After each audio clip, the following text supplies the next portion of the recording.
Solomon, son of David, ruler of the first great Israelite kingdom, builder of the first temple in Jerusalem. The Bible tells us Solomon was not only the wisest, but the richest of all kings. But where did his wealth come from?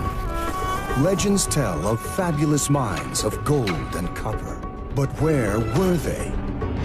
Archaeologists have searched for evidence of Solomon and found nothing. So far, there is absolutely no evidence for Solomon outside the Bible. Now, in the deserts of Jordan, mine shafts carved from bedrock 100 feet deep, and the remains of ancient smelting.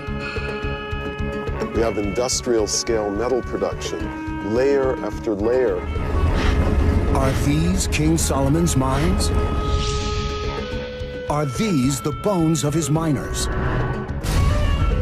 At last, new finds from Solomon's era, ancient cities, and the first evidence of early Hebrew writing, clues to the real world of the great biblical king.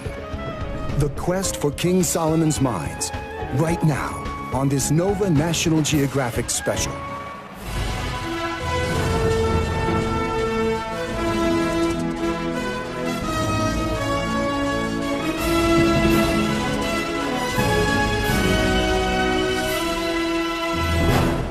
Major funding for NOVA is provided by the following.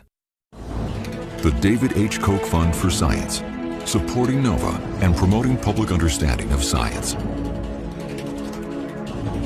And the Corporation for Public Broadcasting, and by PBS viewers like you. Thank you.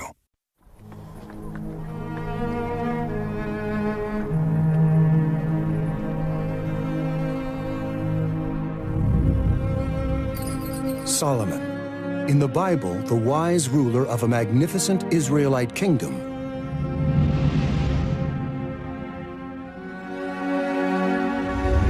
A star on the stage of the ancient Near East. All the world came to pay homage to Solomon and to listen to the wisdom which God had put into his heart.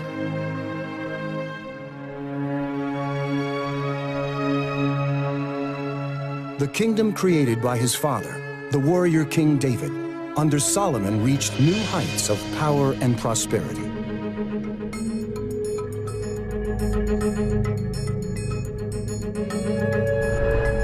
King Solomon surpassed all the kings of the earth in wealth and wisdom. They brought him tribute, silver and gold objects, robes, weapons, and spices.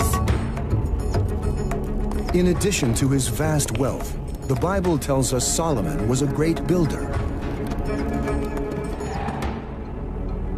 In Jerusalem, he built the famous Temple of Solomon to house the Ark of the Covenant, spiritual focus of the newly unified Israelite kingdom.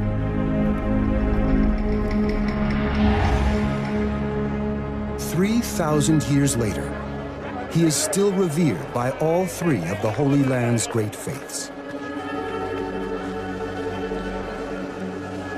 The Jewish people love Solomon because he built the first temple. To Christians, he is the wisest of Old Testament kings. Muslims, too, claim him as one of their own, the great prophet Suleiman. But no conclusive archaeological proof of Solomon or his great kingdom has ever been found. Few traces of his palaces, temple, or the sources of his vast wealth. His century, the 10th century BC, remains a mystery.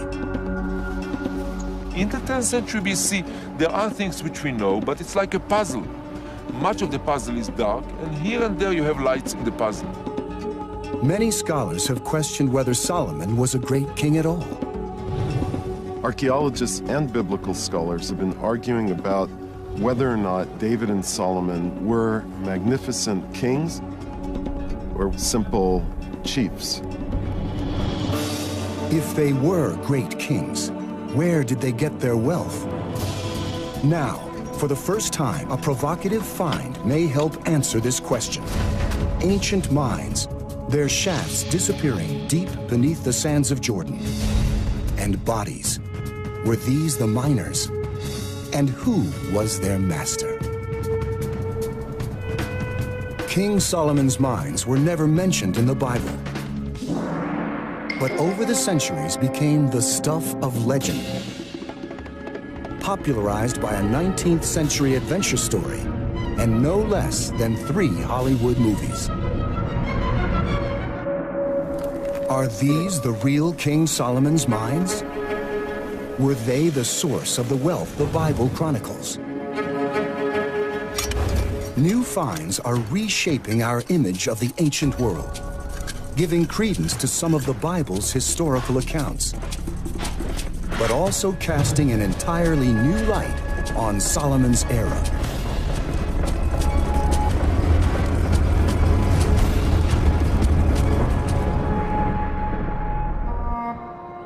Our quest for Solomon's world begins not in Israel, but far to the east. Petra, an ancient trade center built over 2,000 years ago in the highlands of Jordan. In the mountains around Petra lie the ruins of an ancient kingdom called Edom. For over a decade, archaeologist Tom Levy has been researching the evolution of that Edomite kingdom. According to Genesis, the Edomites, descendants of Jacob's brother Esau, created a kingdom even before ancient Israel.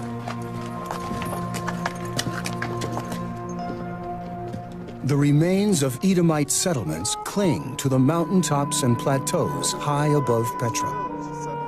Tom wants to know about the sources of wealth behind the Edomite kingdom. His search has led him down from the highlands into the baking desert cauldron of the Dead Sea Rift Valley. It was here, in the no-man's land between ancient Israel and Edom, that he discovered the clues he was looking for.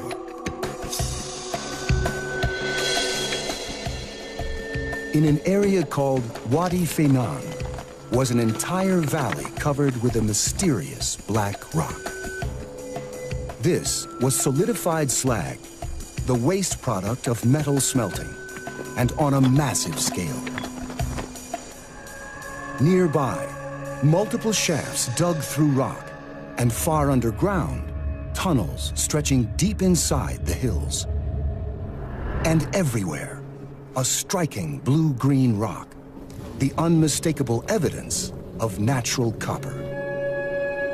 The slag, the mines, the copper, it all added up. This was an ancient copper mining and smelting complex. Perhaps the source of wealth behind the Edomite kingdom. Most scholars had assumed that it was trade routes that stimulated the rise of the Edomite kingdom, but I thought that metal production and mining might be a key factor. The local people called it Khirbet Nahas. Khirbet Nahas in Arabic means the ruins of copper. As you can see around us, the site is just covered with heaps of black industrial slag. Tom has been excavating this site for almost 10 years. He has shown how ancient smelters separated pure copper from the ore in which it's found, then spewed out slag, the molten waste product of the process. The layers of slag reveal an astonishing record of hundreds of years of ancient copper production. I'm really excited about this. Look, right before us, we have industrial scale metal production, layer after layer, almost like a book, that page by page would reveal the history of metal production at this site. Tom believes that metal production played a key role in the evolution of not only Edom, but of ancient Israel too. For ritual and prestige, weapons and tools, metals helped turn simple agrarian societies into kingdoms.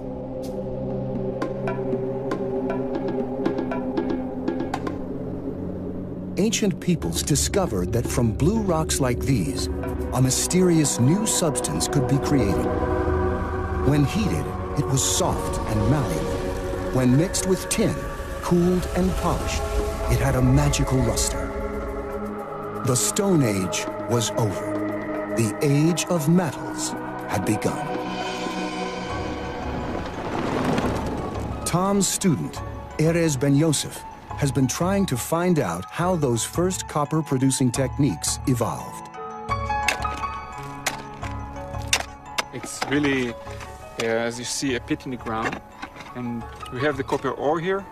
We need to crush it, and then we need to sort out the copper-rich fragments. You will see it's not easy. Ancient metalworkers needed a way to raise the temperature of their charcoal fires to over 1200 degrees Celsius, the point at which copper separates from ore.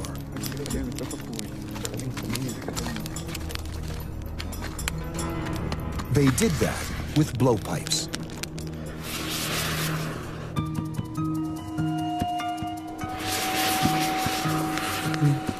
We need the 3 people constantly blowing.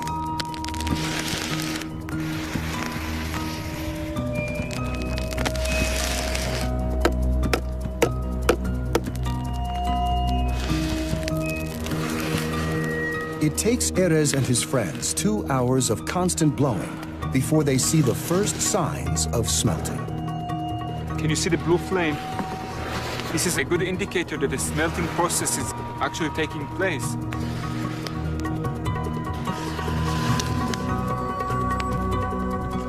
When they finally take the crucible out of the fire, they hope to find tiny droplets of copper in the bottom. All right, yes.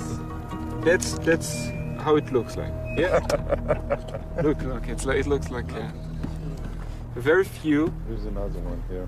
Yeah, it's tiny, but it's metal. It's a copper color. Yeah, so... That's an awful lot of work for very little metal. But for thousands of years, this is how people smelted copper. The difficulty of producing it may have been why it was largely used for ritual objects and ornaments. But that small-scale village production is not what Tom has discovered at Khirbet en Nahas.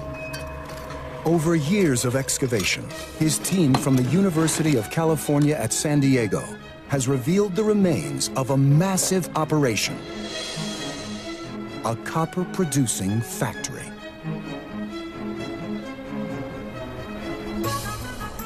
The site is so large, they send up cameras attached to helium balloons to get a better sense of its scale.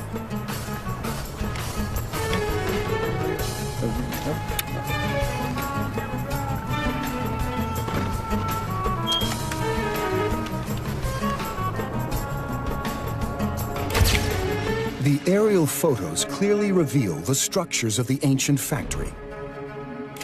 A fortress and gatehouse. An administrative building. A tower. A temple. The site was enormous.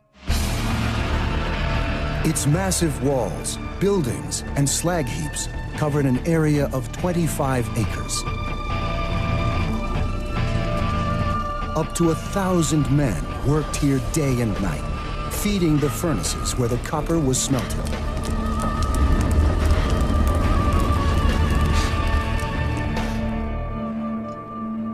Erez Ben Yosef is excavating one of those smelters. It's like a treasure for us to try and actually reconstruct the technology step by step. At the moment, Erez is unearthing the business end of the smelter, the nozzles, called tuyères, where the air from the bellows blasted into the smelter. It's the nozzle of a bellow pipe. It's just one of the best preserved tuyères we have seen in this area.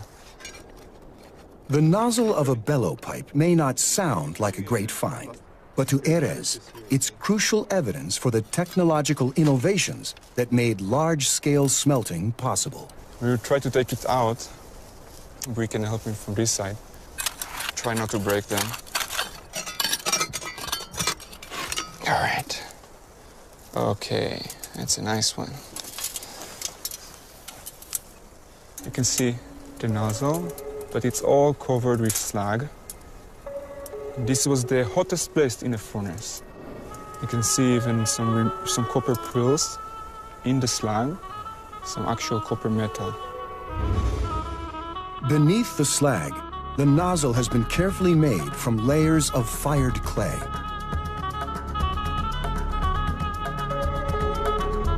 This was necessary for it to withstand the 1200-degree temperatures of the furnace.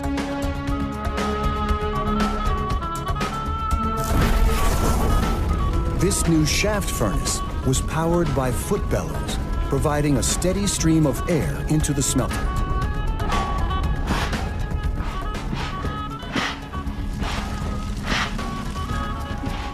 During the second millennium BCE, we had the introduction of this amazing shaft furnace that made this whole copper production process much more efficient. With men working day and night, copper could be produced on an industrial scale, and it was.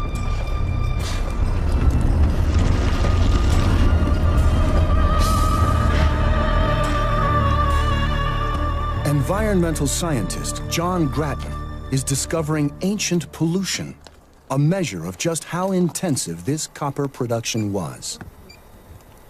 I'm using this instrument which measures metals in the environment to see and map where the pollution actually is. It says there is nearly 7,000 parts per million copper just in the small sample I've taken. That's really nearly 7,000 times more than is safe to be in the soil.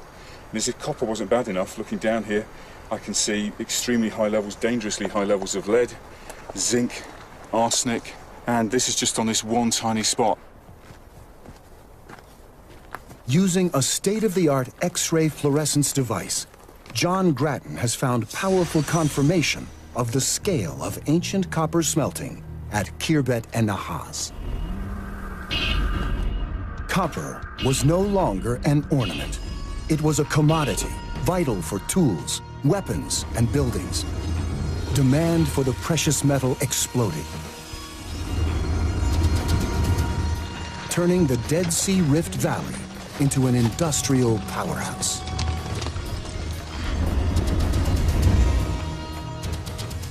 We've got here the evidence of the earliest industrial revolution and what I see as the birth of the modern world. But how did they get the tons of copper ore they needed to power this revolution?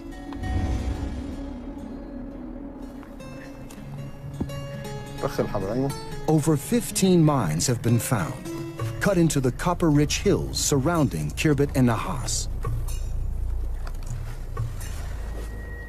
Project co-director, Jordanian archaeologist Mohammed Najjar, is exploring one of them. During our work here, we find out that the shafts are from 3,000 years ago. Many of the mines were over 100 feet deep to reach the copper seams far below ground. Even with modern climbing gear, the descent is perilous. It's not easy to go down or up. We know that probably ancient miners were inside the galleries, inside the mines for many months. Mohammed and Tom both believe the miners were slaves. This was not the kind of work that anyone would want to do, even for pay. In order to mine on this industrial scale, some sort of forced labor system must have been in existence.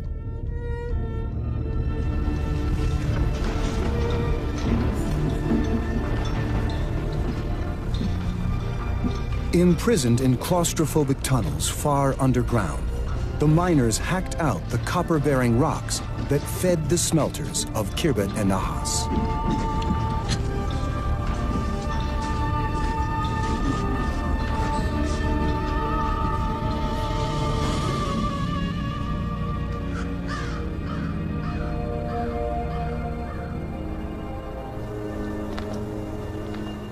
Above ground, camel trains waited to transport the copper ore to the smelting site. Okay, guys, so we're gonna take our ore. To understand the copper ore supply system, Tom Levy is recreating one of those camel trains. We want to try and experiment what it would be like to actually take ore that would have been mined in one of these mines. We've got one right behind me here. And by having these camels and our Bedouin friends helping us, we'll be able to reconstruct that process.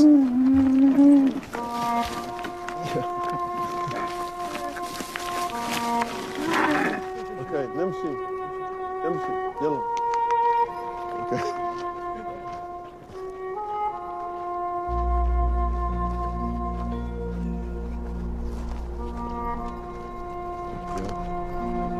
They've discovered that a single camel can carry about 300 pounds of ore. But usually that ore is only 10% copper and 90% useless rock.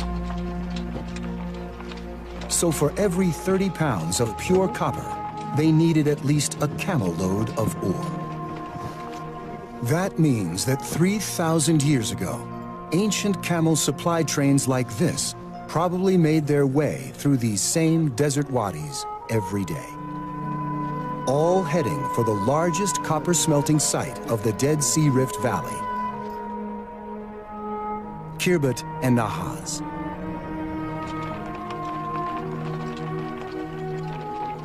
The size of the slag heaps indicates that over its lifetime, the site produced 5,000 tons of copper, enough to supply copper to the entire region. Isotope analysis of copper objects from sites all over ancient Israel has proved that they came from the Wadi Feinan area. Right now in Israel, a metallurgical study of copper objects that were found in contexts of 11th century, late 12th and 11th century BC, were proven to originate from Feinan.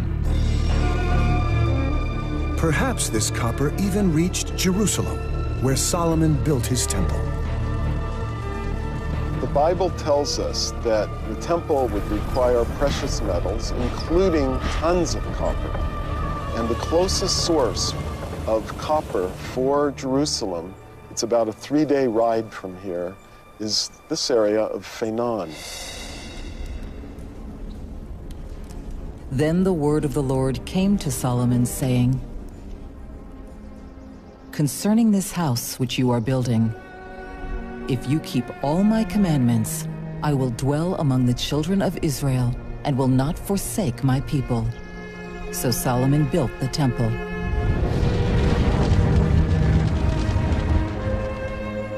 In the outer rooms, he placed elaborately carved figures and massive pillars. And according to the Bible, all were cast in gleaming copper. The inner sanctuary he prepared, setting there the Ark of the Covenant of the Lord, and he overlaid it with pure gold. If Solomon's temple and his palaces existed, they would have needed a lot of copper. So who controlled the burgeoning copper industry of the Dead Sea Valley? One thing is for sure, it had to be an advanced society. Copper production involves many different activities. Mining, then smelting, distributing. You need management to do that. And that can be done only by a complex society. It had to have been controlled by something as complex as an ancient kingdom. The question arises, what kingdom? Khirbet and Nahas was in the no man's land between 3 ancient kingdoms. Any one of them could have had a hand in copper production. To the west was ancient Israel. To the east, Edom. Far to the southwest, the great power of the region, Egypt. While I was sitting over there, my colleague, Dr. Najjar, was waving his arms furiously, said, "We just found something. It's an Egyptian scarab." The scarab suggests that at one time, Egypt was an important player here. Based on this and other evidence, like an Egyptian shrine at a nearby site, it's clear that in the centuries preceding Solomon, Egyptians controlled the copper industry of the Dead Sea Valley. Undoubtedly, we had Egyptians here running the mines. They had the control during the 13th century. But then, in the 12th century BC, unexplained events shook the ancient Near East. All of its great civilizations fell. Around 1200 BC, the entire political structure of the Bronze Age collapsed. First, the Hittites on the north, the Mycenaean on the west, and finally the Egyptian Empire collapsed and left a great void. In this political void, new powers emerged. We basically have a vacuum. This collapse took down the big empires and opened the way for something new. In the area of Khirbet and Nahas, that something new was the rise of ancient Israel and Edom. Tom believes these are the only two candidates for control of the copper mines. The more likely is nearby Edom. And now, a new find near the smelting complex may confirm that. It's an ancient cemetery. These were circular graves with a cyst burial in the middle, which is like a stone-lined box, and capstones on top of it. We're hoping that by the end of the day, we'll be ready to lift those capstones. The moment of truth has arrived. Yeah. This is wind-blown sediment here. All right, this tomb looks like it's going to be filled with sediment. It seems they're in for a disappointment. They're not the first to open this grave. It looks like it's been disturbed in antiquity. We had hoped that we would pop these stones and find a beautiful, pristine grave, but let's wait. Archaeology's about patience. Okay, so this is 5. That's good. Maybe on this side. But before long, good news. They catch their first glimpse of bone. It looks like we've got a skull. There's a lot of pieces missing. It's possible that we're going to have an articulated skeleton extending here. So that's exciting. Carefully, Tom's team starts the process of extracting the skeleton from the sand which has encased it for 3,000 years. Finally, the entire skeleton is revealed. This is a fully articulated skeleton in a crouched position, almost a fetal position. So did this man have any connection with the mines? If he did, his teeth and bones would contain copper and lead, the telltale traces of copper smelting. Samples are crushed and dissolved, then analyzed in a mass spectrometer to reveal their chemical composition. The results are compared to skeletons from before the Copper Revolution. Well, the remains from the cemetery have 4 times as much copper and lead content as the prehistoric remains. That may mean that we've identified some individuals that were actually involved in the smelting activity.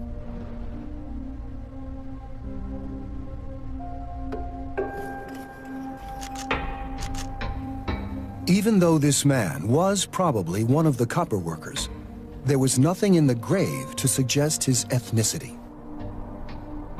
But artifacts from the cemetery and pottery found nearby provide the answer. The people buried here were from this region. We are talking about ceramics and different finds here. What we have here is Edomite. The discovery that the workers at Khirbet and Nahas were probably Edomite seems to confirm assumptions about the dating of the mining complex. I assume, like the scholarly consensus of the time, that it must date to around the 7th century BCE. That 7th century BC dating was crucial to Tom's first understanding of what went on here. He knew that Egypt had collapsed in the 12th century BC, along with all the other great empires of the region. Based on the timeline of kings laid out in the Bible, Solomon's Israel flourished in the 10th century BC. The rise of the Edomite kingdom has traditionally been dated to the 7th century BC.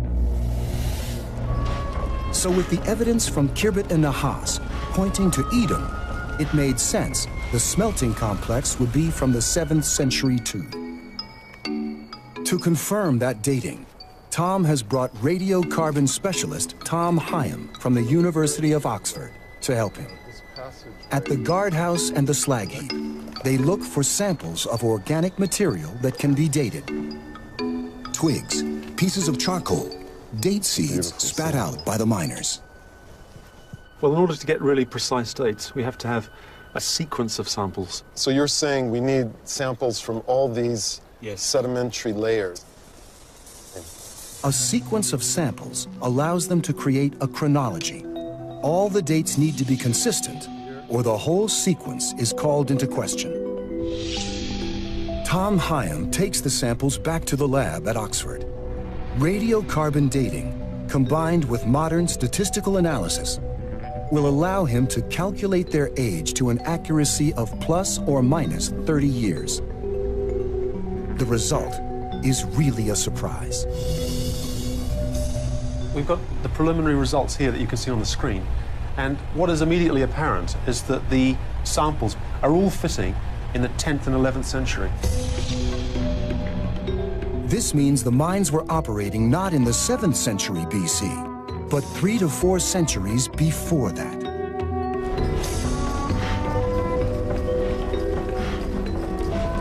We're able to say with a great deal of confidence now that these sites were operating in the 10th and 11th centuries BC. There's absolutely no question about it.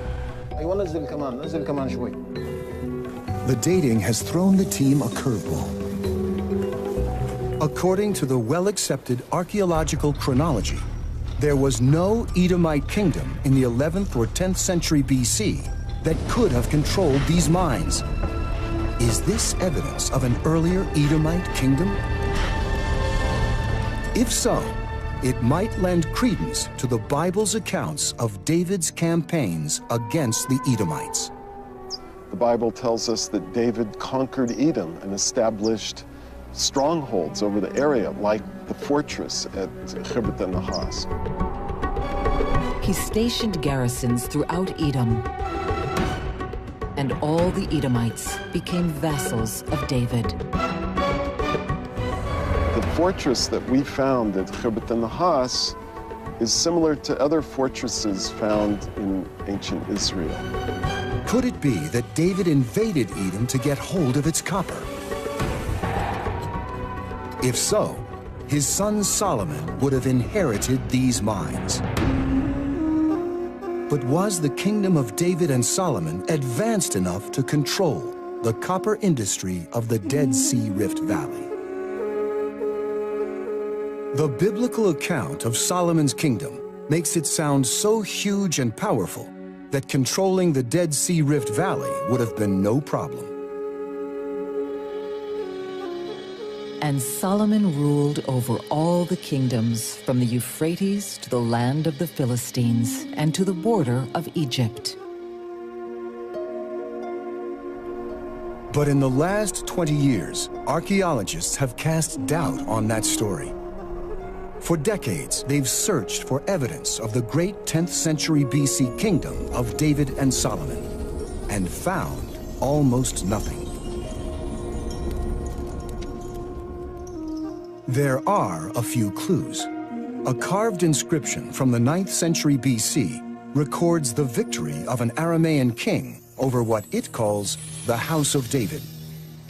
Good evidence for David, but not necessarily for a great kingdom. Ruins in Jerusalem, claimed to be the city of David, have still not been conclusively dated. Some archaeologists believe they're from a later period.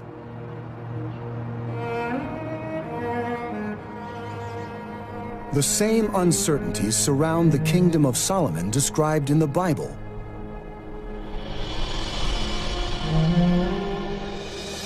Few doubt that David and Solomon existed. There is just no proof they were great kings, capable of commanding a copper industry like Khirbet and Nahas. Some believe they were more like tribal chieftains. If that is true, how did the Bible come to describe Solomon as ruler of a magnificent kingdom? Perhaps because the stories of Solomon were passed down by word of mouth for generations. In the process, they were embroidered. King Solomon married many foreign women, in addition to Pharaoh's daughter. He had 700 royal wives and 300 concubines. When we read the biblical tradition concerning Solomon, there is no doubt that the text is exaggerating to a huge extent the mansions of the kingdom, the prosperity, all those gold troves in Jerusalem, etc.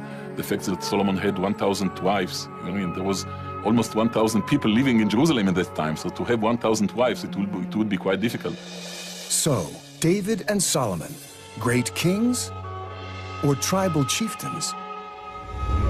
The debate has raged for 40 years. Finally, discoveries at an extraordinary new site may help resolve it. Khirbet Kiafa, on the border of ancient Israel and the land of the Philistines, in exactly the place where the Bible says the young King David slew the Philistine giant Goliath. Here, archaeologist Yossi Garfinkel has been excavating a fortified ancient settlement. Its massive walls are testament to a highly organized workforce. We have here the city wall of Khirbet Kiafa, and we calculated that about 200,000 tons of stones were needed to build a fortification of this city. This is no tribal encampment.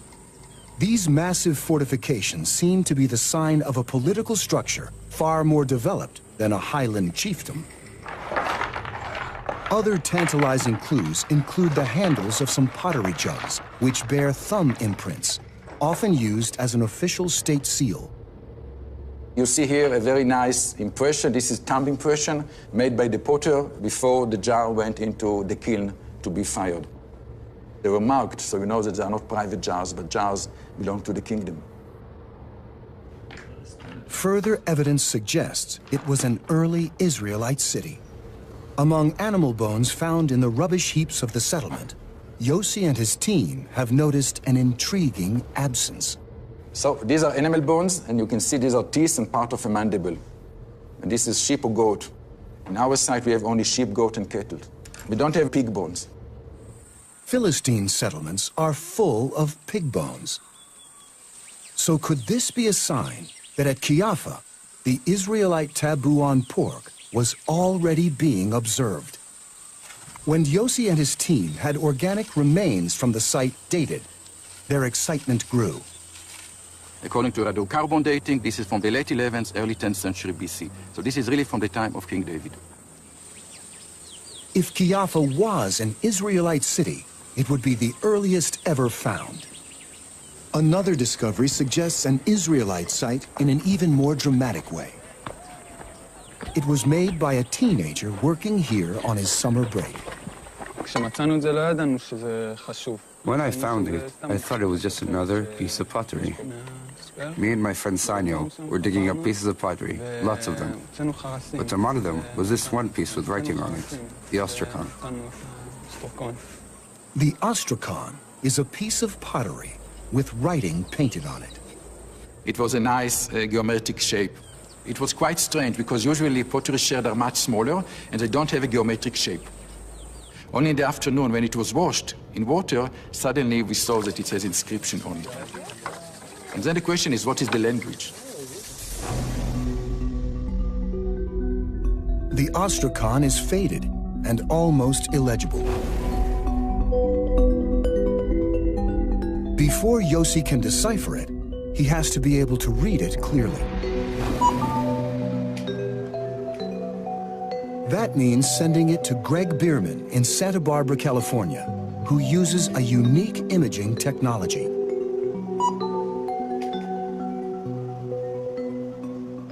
The reason you're unable to see things on pottery or papyrus or any kind of thing like this with the eye is the substrate has somehow gotten faded. It's dark, and so you're looking at a dark background with dark text. It's very hard for the human eye to see. It's, you know, looking for the black cat at midnight situation. The photospectroscopy system takes hundreds of pictures of the Ostrakhan at different wavelengths to find out where the contrast between writing and background is highest. Here's an example taken with 365 nanometers. It's blank. It may as well not even be anything on there. So this shows that in this wavelength, the pottery and the ink basically reflect the same amount of light and you don't see anything. As you go up in wavelength, we're stepping into the blue, and we're now into about 500 nanometers. And you see text is starting to show up. By combining and processing photos taken at many different wavelengths, Greg finally arrives at a clear image of the text.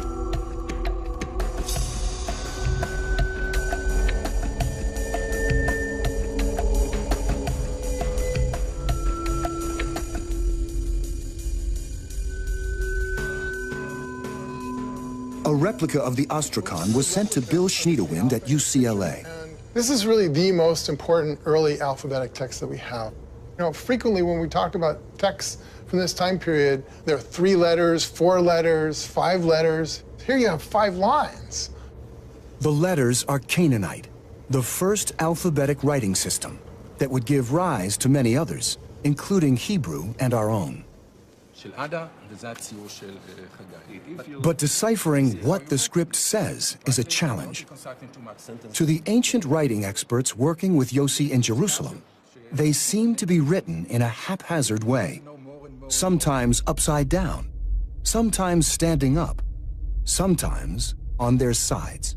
The A, the Aleph, which is the same as the A, stands here 3 times. One on the legs, the other time on the head, which is the original one, and then on the side. Struggling to piece together the words which the letters form, the experts can hardly contain their excitement. This is definitely a Hebrew word. Al tas, don't do. It started with don't do. They can make out other Hebrew words too. Eved, worship. Shafat, judge. Nakam, revenge. And Melech, king. The writing is Canaanite, but the words are Hebrew. So it's not quite Hebrew script yet, but eventually this script will develop into Hebrew. It makes the Ostrakhan an historic find, a remarkable testament to the birth of Hebrew writing in the process of being systematized. I only can say that I hold in my hand the most ancient Hebrew text so far found. But what everybody really wants to know is, what does it say?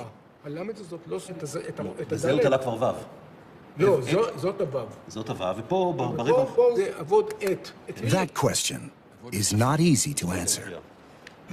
This is a very difficult inscription. Hebrew was written without vowels. So imagine a poorly preserved vowel-less text.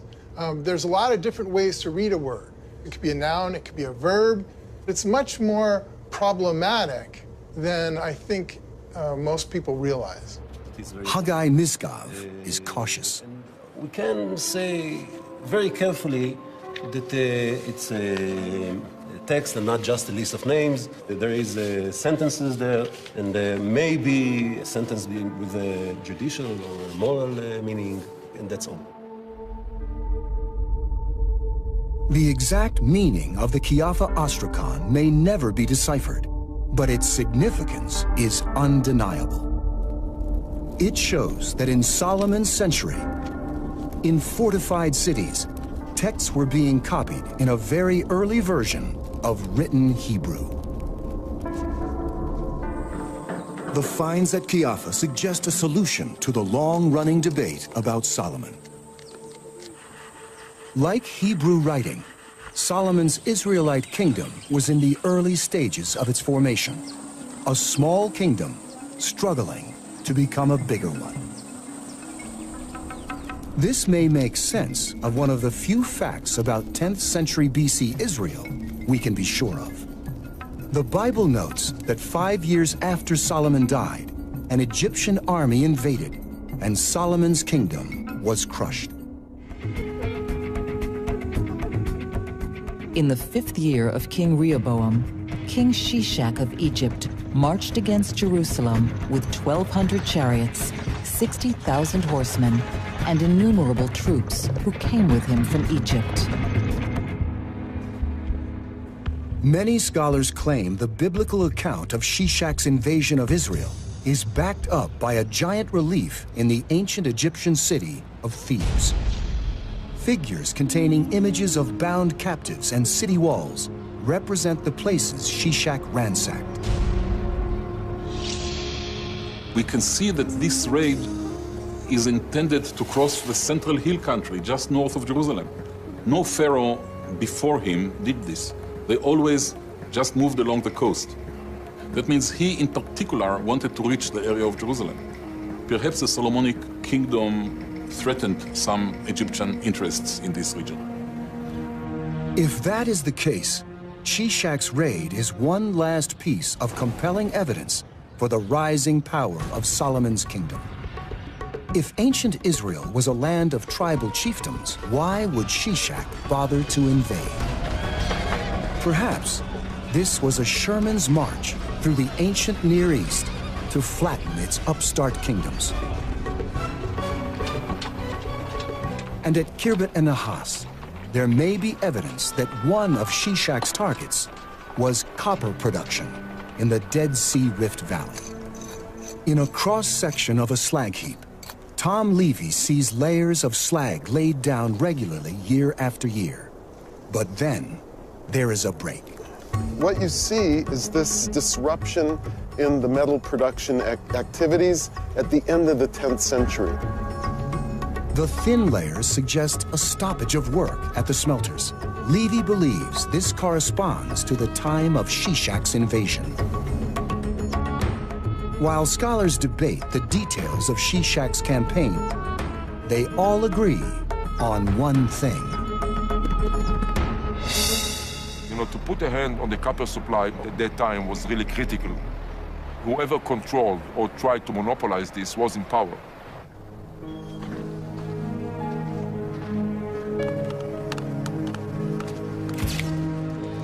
So were these King Solomon's mines? I hope that in our excavations at Khirbet and Nahas, we'll ultimately find inscriptions that can tell us about biblical characters, whether they were Edomites or the early Israelite kings like David and Solomon, but that's a hope. Perhaps control of the mines changed hands as different kingdoms came into power. Whoever controlled the mines, we know copper from Wadi Fainan was traded throughout the region and probably reached Jerusalem. I believe that if one day we shall find the copper objects of the temple in Jerusalem, it will prove to come from this area. One thing is certain. The finds at Khirbet and Nahas and Kiafa have transformed our image of the mysterious 10th century BC, Solomon's century. It was a time of walled cities and scribes, of rising kingdoms that could command a flourishing copper industry. At last, King Solomon's Israel and the mysterious kingdom of Edom are emerging from the shadows. And along with them, the long-forgotten metal revolution, which transformed their era.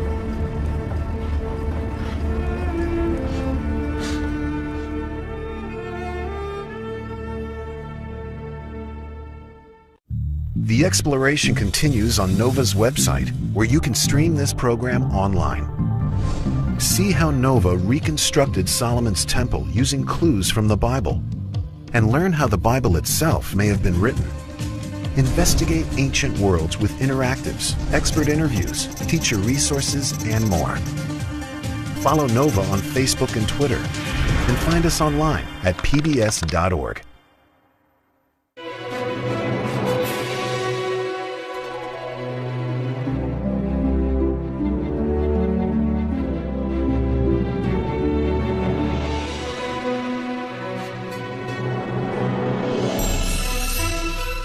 For more on Solomon and David, see the December issue of National Geographic magazine. This NOVA program is available on DVD at shoppbs.org or call 1-800-PLAY-PBS.